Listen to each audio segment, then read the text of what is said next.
भला हुआ मेरी माला टूट गई, मैं राम भजन से छूटी। भला हुआ मेरी माला टूट गई, मैं राम भजन से छूटी। मेरे सिर से टली बला, भला हुआ मेरी माला टूट गई, मैं राम भजन से छूटी। मैं राम भजन से छूटी। नमस्कार मेरे प्यारे भाइयों, मेरे परमात्मा के प्यारे जीव हंसों। मैं बंदी छोड़ से यही दुआ करूंगा कि आप सब मेरे भाई हमेशा हमेशा के लिए अज्ञान से मुक्त हो जाएं, अज्ञान से परे हो जाएं और विवेक के द्वारा इस सत्य ज्ञान को परखने में सक्षम हो जाएं। ऐसी दया हो जाए आप लोगों पे कि एक भी काल का दूत आपको भ्रमित ना कर पाए, क्योंकि मेरे भाई किसी के माथे पे नहीं लिखा होता कि वो काल का दूत है। वो केवल अपनी वाणी से पहचाना जाता है, अपने अज्ञान से पहचाना जाता है। अगर कोई भी आपको भ्रमित करने में लगा है, आपको उलझा रहा है, तो समझ जाना कि वो काल का ही दूत है। उसकी एक एक बात को समझकर, उस पर पूरा विवेक लगाकर उसके अज्ञान को खत्म करना आपकी जिम्मेदारी है। मैंने तो आपको पहचान बता दी है कि असली नोट और नकली नोट में क्या भेद होता है। अब पहचानना केवल आपने है, कोई आपकी मदद नहीं करने वाला, आपको स्वयं ही आपकी मदद करनी पड़ेगी। इसीलिए अच्छी तरह ज्ञान को समझ लो, विचार लो, विवेक के द्वारा सार सार का निर्णय कर लो, तभी आप इस भवसागर से निकल पाओगे। किसी के कंधे पे बंदूक रख के चलाने की जरूरत नहीं पड़ेगी। किसी से पूछना नहीं पड़ेगा कि मैं सत्य रास्ते पे जा रहा हूं कि नहीं, मैं सत्य मार्ग को अपना चुका हूं कि नहीं। हर चीज आपके समझ में आने लग जाएगी अगर आपने अच्छी तरह इस ज्ञान को समझ लिया तो। इस ज्ञान को समझने से का मतलब ये नहीं कि आप मुक्त हो गए। पहले इस ज्ञान के द्वारा अज्ञान का नाश करो, फिर जो गुरुजी विधि बताएंगे उस विधि पे चलो, तब केवल आप इस जन्म मरण को खत्म कर सकते हो। अन्यथा आपका आना और जाना लगा ही रहेगा। तो मेरे भाइयों, अच्छी तरह समझ लो कि क्या बताया जा रहा है, क्योंकि बार बार आपको बताने वाले नहीं आएंगे इस दुनिया में। परमात्मा की असीम कृपा हो, दया हो, तभी ये भेद खोले जाते हैं, अन्यथा ये गुप्त ही रहते हैं युगों युगों तक। और ये भेद खोले जाने पर भी अगर आप ना समझ पाए तो इससे बुरी किस्मत किसी की नहीं हो सकती। तो इसीलिए मेरे भाई पूरा विवेक लगा देना है, अच्छी तरह समझ लेना है क्या बताया जा रहा है। तो भाइयों, आज जो हम वाणी लेंगे वो कबीर सागर से लेंगे और वाणी का शीर्षक है विदेह। कि विदेह क्या होता है, देह क्या होता है, कैसे ये एक दूसरे से विपरीत होते हैं, कैसे देह नाम से विदेह नाम हमेशा भिन्न होता है और विदेह नाम ना मिलने पर जन्म और मरण लगा ही रहता है। तो आज बात करेंगे विदेह नाम पे। तो क्या कहती है वाणी? मन वचन कर्म गुरु ध्यान, गुरु आज्ञा निरखत चले, देहि मुक्ति गुरु दान, नाम विदेह लखाए के। यानी जो मन कर्म वचन इसके द्वारा गुरु का जो ध्यान करते हैं, कौन से गुरु का? शब्द गुरु का।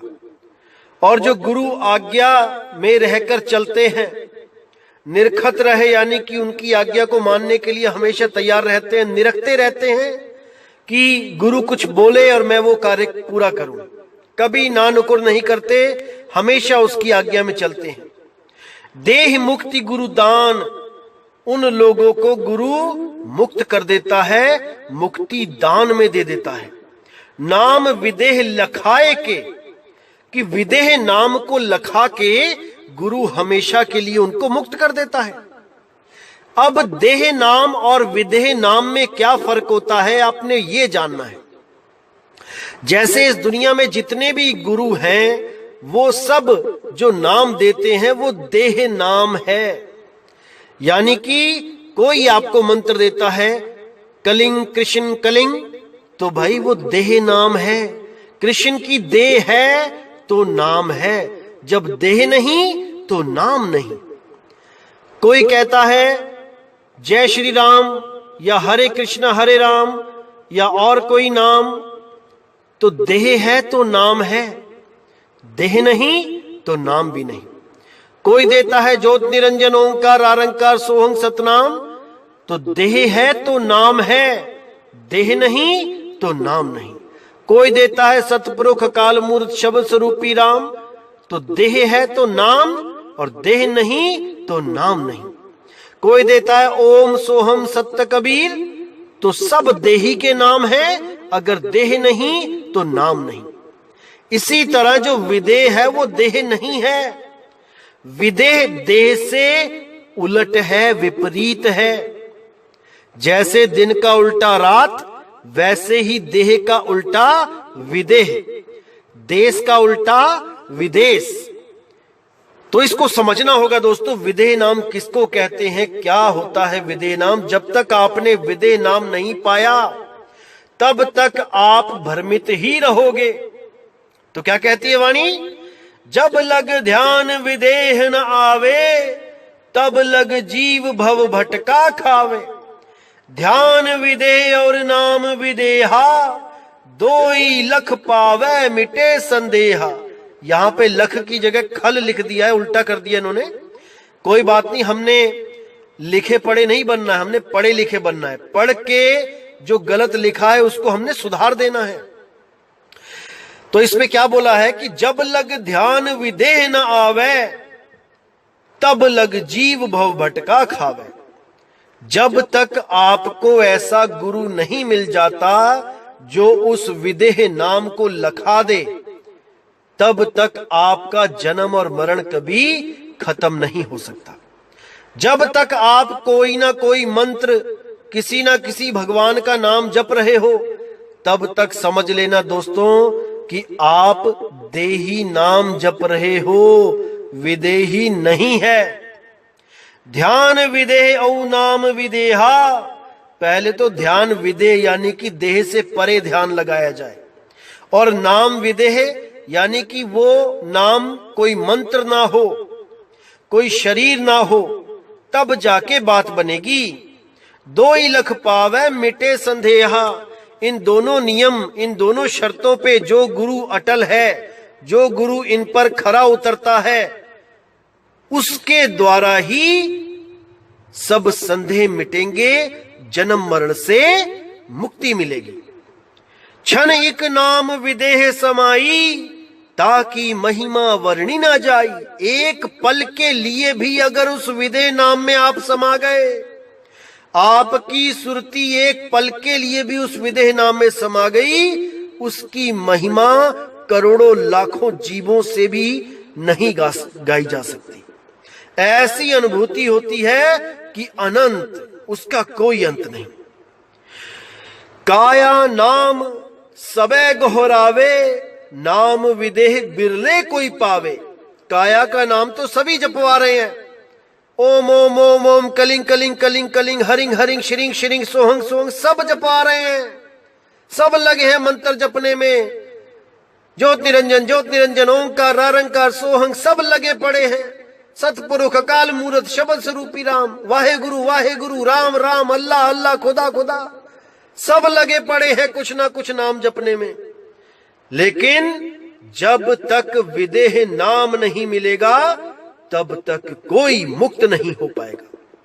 जो युग चार रहे कोई काशी, सार सबद बिन जमपुर बासी।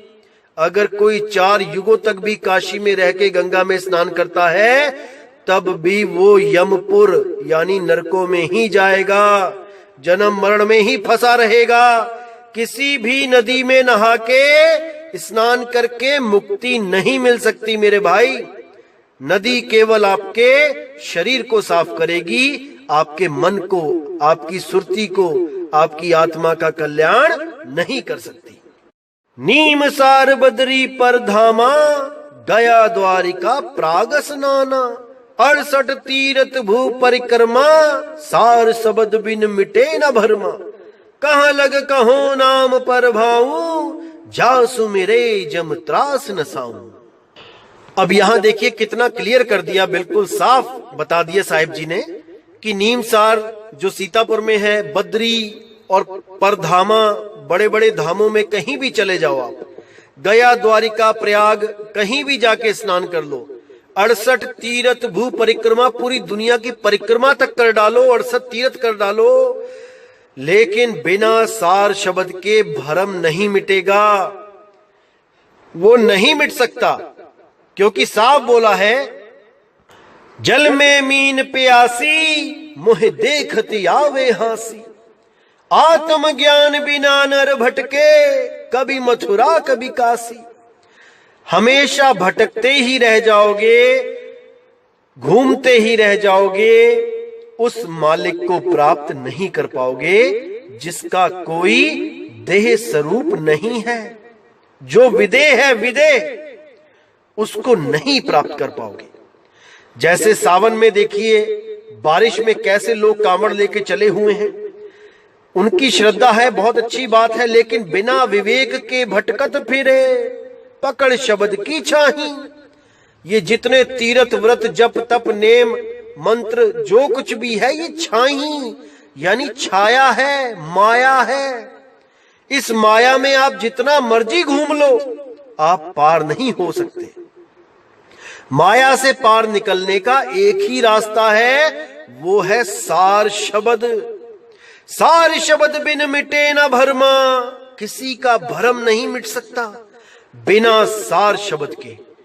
तो उसको जानना पड़ेगा, तभी आपका कल्याण होगा।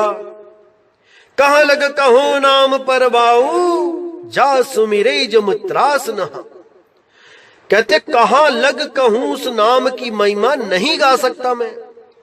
जा सुमिरे जम त्रास न साऊं, जिसको सिमरण मात्र से ही, उसको सिमरते ही जम की त्रास खत्म हो जाती है। ये विकार कंट्रोल में आने लग जाते हैं, ये पांचों विकार अपने हथियार गिरा देते हैं उस नाम के सिमरण मात्र से।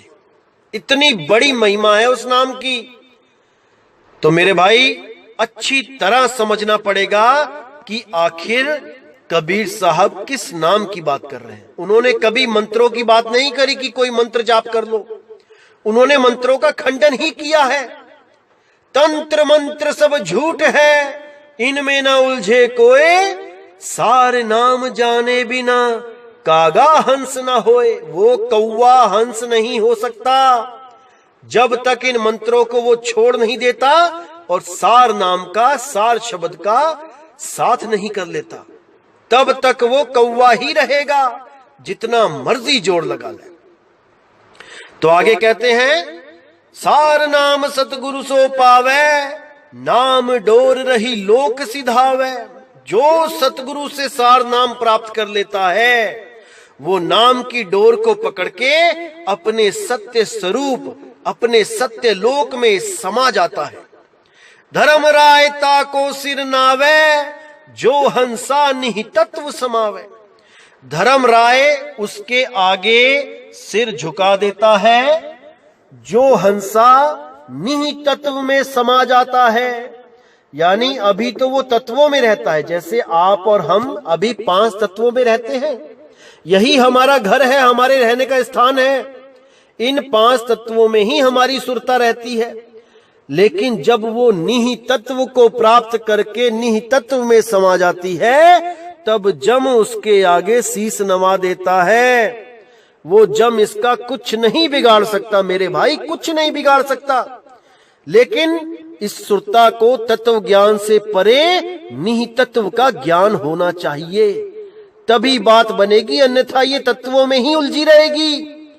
कभी किसी गुरु को परमात्मा मान के उसकी फोटो के आगे अगरबत्ती लगा के बैठ जाती है, कभी किसी भगवान की कल्पना करके उसका ध्यान करने लग जाती है, कभी किसी पत्थर को, तत्व को भगवान मान के सोचने लग जाती है कि इसके अंदर परमात्मा है, कभी कण कण में, धूल मिट्टियों में परमात्मा को ढूंढने लग जाती है।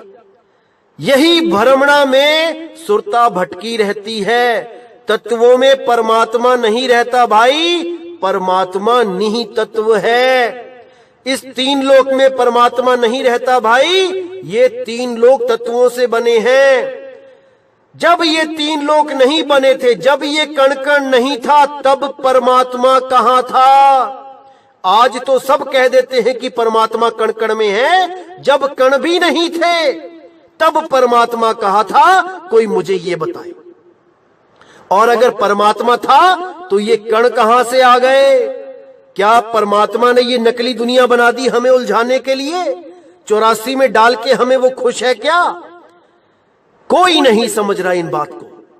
सब के सब अंधी भेड़ की तरह एक के पीछे एक चले जा रहे हैं, और पहली भेड़ कुएं में गिर रही है, सारी भेड़ें कुएं में गिर रही हैं। पहली भेड़ कौन है? ये जगत गुरु। ये जितने इस जगत के गुरु बने हुए हैं, ये सब वही अंधी भेड़ है जो सबसे आगे चल रही है। खुद तो जा ही रहे हैं कुएं में, और साथ में लाखों करोड़ों को लेते जा रहे हैं। अरे कासे कहूं सब जग अंधा, खेवनहार के गले में फंदा। खेवनहार यानी जो किश्ती को खे रहा है, जो चला रहा है, वही अंधा है। बीच भंवर में ले जाके खुद तो डूबेगा, अपनी सारी सवारियों को भी लेके उसी में गोते लगवाएगा। तो दोस्तों, इन लोगों से बचने का एक ही उपाय है कि आप अच्छी तरह ज्ञान को परखें, नाम को परखें। अगर ये गुरु बोलने लिखने पढ़ने वाले नाम दे के बोल दे कि बेटा सारी उम्र यही जपो, तो समझ जाना मेरे भाई कि इन्होंने आपको देही नाम में उलझा दिया। अरे अक्षर की भी तो देह है, तभी तो उसको पहचान रहे हो। का को गा नहीं बोल रहे हो, पा को ला नहीं बोल रहे हो, क्योंकि अक्षरों की भी देह है। ये अक्षर भी अपना शरीर रखते हैं। दीवारों पे राम लिखा है तो उसको चाम तो नहीं पड़ रहे ना, क्योंकि उनकी भी देह है। का को का ही लिखा जाएगा तब वो का कहलाएगा, गा को गा ही लिखा जाएगा तब वो गा कहलाएगा। इनकी भी अपनी अलग अलग देह है। जैसे राम को कोई हनुमान नहीं बोलता, रावण को कोई राम नहीं बोलता, सबकी अलग अलग देह है। इसी तरह अक्षरों की भी अपनी देह है। इसको समझ जाओ, ये सब देही नाम है। जितने भी मंत्र हैं, विदेह नाम का कोई देह ही नहीं है। वो एक अखंड नाद, अखंड धुन, नी अक्षर धुन, नी तत्व धुन है। उसको जानना है। लेकिन भाइयों, आज के समय में सब जितने भी गुरु हैं, ये सब अपने अपने भगवानों को श्रेष्ठ बनाने में लगे। दूसरों के भगवानों को नीचा दिखा के अपने भगवान को ऊंचा कर देते हैं। उनमें एक नाम और जुड़ा है जो आजकल काफी अपना प्रचार कर रहा है, वो नाम है सत केवल साहिब। आप लोगों ने सत साहिब तो सुना ही था, अब नया भगवान आ गया है सत केवल साहिब। केवल इसलिए लगाया है कि यही केवल, यही एक सत्य है, यही असली साहिब है। बाकी जितने भी हैं सब झूठे हैं, ये अधूरे हैं। तो ये लोग जो हैं आजकल सत्य केवल साहिब, जो इस नीले भगवान का, ये एक्चुअली नीला है, नीले रंग का भगवान बनाया गया है कि इस भगवान का रंग नीला है, श्याम है, और ये 35वें माले पे रहता है। यानी कि इस लोक से ऊपर लोक जाओगे और ऊपर लोक जाओगे, जाते जाओगे जाते जाओगे, 35वें माले पे रहता है ये। अब इनसे हमने बात करी कि क्या 35वें माले के बाद सीमेंट खत्म हो गया था, या मजदूर नहीं मिले जो और ऊपर नहीं जा सकता। अरे बुर्ज खलीफा ही इससे ऊंचा है, कितने माले हैं उसमें। तुम्हारा भगवान केवल 35 माले बना के शांत हो गया। तो इनके पास कोई जवाब नहीं था। और जब इनको मैंने पूछा कि ये नीला कैसे हो गया, तब कहते हैं कि भगवान का रंग ही यही है। अरे मेरे भाई, ये विष्णु जी का ही अवतार है, क्योंकि सारे भगवानों में विष्णु जी के ही अवतार नीले आए हैं। विष्णु जी भी नीले थे, कृष्ण जी भी नीले थे, राम जी को भी नीला दिखाया जाता है, आसमानी। और ये सत्य केवल साहिब भी आसमानी है। तो भाई इनमें कोई फर्क नहीं है, लेकिन आप समझ नहीं पाए और आपने इनको परम गुरु मान लिया। और इनका रास्ता क्या है वहां 35वें मंजिल तक पहुंचने का? वही इंगला पिंगला सुषमना, जहां से सारे जा रहे हैं। यही मैं बताता आ रहा हूं मेरे भाइयों कि ये भरम जाल है। 35 छोड़ो, 35,000 लोग बना देती है ये सुरता।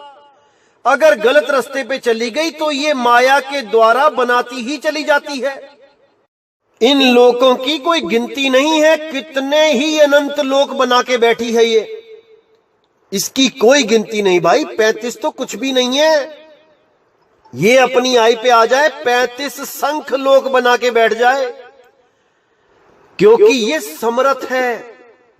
ये असल में केवल और केवल रास्ता भटक गई है। इन लोक बनाने में ये बहुत समर्थ है। आप अपने ऊपर ही लगा के चलो, अभी आपका भूकंप से मकान गिर जाए तो क्या आप एक मकान और नहीं बनाओगे? चाहे वो कैसा ही बनाओ, झोपड़पट्टी बनाओ या कुछ बनाओ, बना तो लोगे ना मेरे भाई रहने के लिए। इसी तरह ये देह छोड़ते ही ये सुरता संकल्प विकल्प के द्वारा एक नया लोक बना के नई देह धारण कर लेती है। अभी इस चीज को ये समझ नहीं पा रहे हैं ये लोग, इसलिए इन माले के चक्कर में पड़ जाते हैं। इतने माले पे तुम्हारा भगवान है, हमारा तो उससे भी ऊपर है, हमारा तो और ऊपर है। अरे आने वाले समय में 1 लाख माला बना के, 1 लाख मंजिल बना के दिखा देंगे लोग, पेन कॉपी लेके छाप के। फिर क्या उस 1 लाख माले पे जाओगे क्या?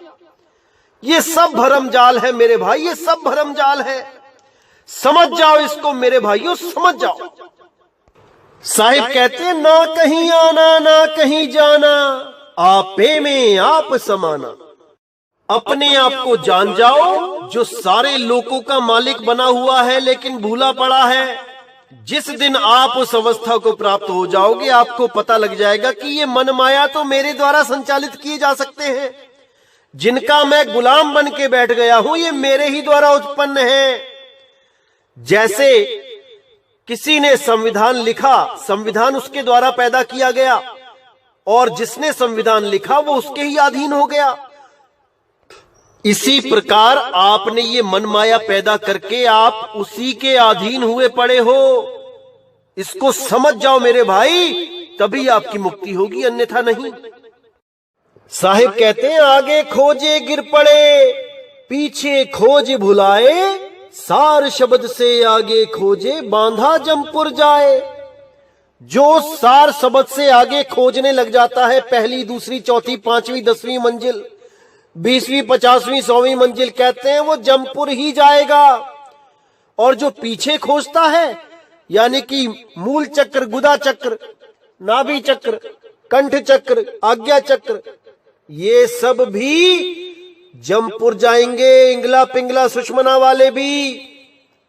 क्योंकि साहिब ने बोला, इंगला पिंगला सुषमना त्रिकुटी सबको धाम, नी अक्षर श्वासा रहित ताकर भिन्न मुकाम। वो मुकाम ही भिन्न है भाई, वो त्रिकुटी का धाम नहीं है। जहां पर सतगुरु ध्यान लगवाते हैं वो इंगला पिंगला सुषमना नहीं है। अरे इंगला बिन से पिंगला बिन से सुषमना नाड़ी, कहे कबीर सुनो रे गोरख, कहां लगाओगे ताड़ी। जब गोरखनाथ और कबीर साहब की ज्ञान चर्चा हुई, तब गोरखनाथ ने त्रिशूल गाड़ के ऊपर बैठ गए। वो सांकेतिक ज्ञान दिया कबीर साहब को कि मेरी पहुंच त्रिशूल के ऊपर, यानी कि त्रिकुटी तक है।